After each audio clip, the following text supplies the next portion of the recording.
Midi passé de 48 minutes sur France Culture, c'est l'heure de retrouver comme chaque mercredi l'abécédaire de campagne avec aujourd'hui Brice Hortefeux, interrogé par Stéphane Robert. Bonjour. Bonjour Antoine. Et la lettre F, Oui, F comme F frontière comme aujourd'hui. frontière, voilà.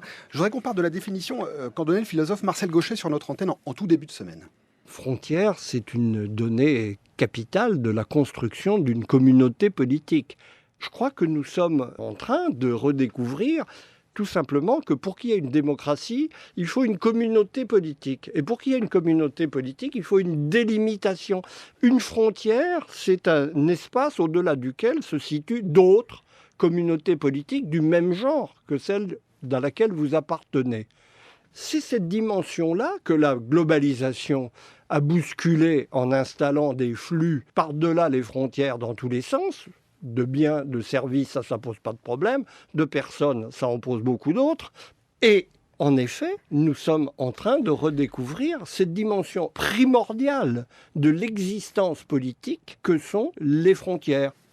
Brice Hortefeux, est-ce que c'est une définition qui vous convient? Est-ce que vous la nuanceriez? Vous y apporteriez une précision? Je partage cet avis, à savoir que c'est primordial. Et d'ailleurs, ça s'inscrit un peu, cette définition, dans ce qu'a écrit Régis Debray, qui a consacré un livre, Frontières, et qui avait dit, il a dit beaucoup de choses intéressantes, mais notamment, il a résumé ça dans son idée dans une formule, qui disait à peu près de mémoire, on peut passer les frontières, mais pas se passer des frontières. Et la frontière, qu'est-ce que ça signifie? Ça signifie qu'on n'est pas partout chez nous, que c'est une forme aussi de respect vis-à-vis de l'autre et vis-à-vis d'autres territoires. Et donc, je pense, oui, que la notion de frontière, c'est une notion, une réalité intemporelle, puisqu'on la retrouve au travers des siècles, ça toujours la définition a été une constante, et qu'aujourd'hui, dans une période où on a à la fois la mondialisation, ses avantages, ses inconvénients, ses dangers, ses incertitudes, ses risques, il est rassurant pour la population de se dire qu'il y a la limite. Nicolas Sarkozy, à l'occasion d'un meeting à Mandelieu-Napoule, dans les Alpes-Maritimes, c'était le mi-septembre, il parlait de la question des migrants et il affirmait que la France était devenue un territoire sans frontières, que chacun pouvait traverser et où chacun pouvait s'installer. Est-ce qu'il n'y a pas là une forme de caricature qui nuit à la crédibilité du discours politique? Non, ce qui nuit à la crédibilité du discours politique, c'est le déni de la réalité.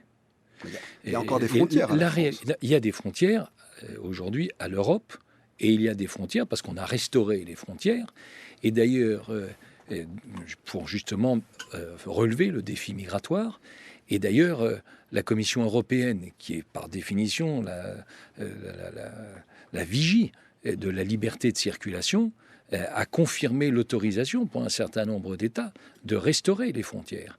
Et donc la position de Nicolas Sarkozy est une position extrêmement à la fois honnête, transparente et équilibrée.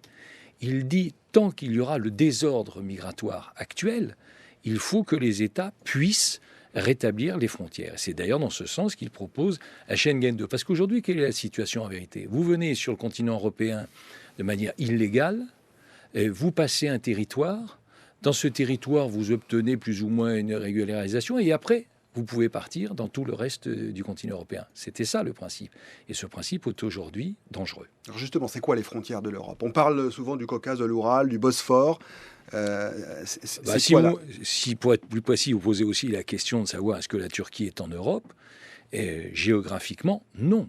Vous avez une petite partie de la Turquie, d'Istanbul, qui sont effectivement en Europe, mais 90% du territoire turc n'est pas en Europe. Donc oui, c'est un pays frontière de l'Europe. Il y a parfois des zones un peu floues, on le voit avec l'Ukraine. Est-ce que l'Ukraine est plus proche de l'Europe, plus proche de la Russie? Est-ce que les Russes sont européens ou pas? Écoutez, vient d'avoir deux scrutins qui nous donnent déjà un élément d'information, c'est-à-dire, vous avez le cas notamment en Bulgarie, vous avez des présidents pro-russes qui ont été élus dans ces deux pays de l'ex-Europe centrale, et qui montrent bien qu'il y a aussi qui est un tournant vers la Russie.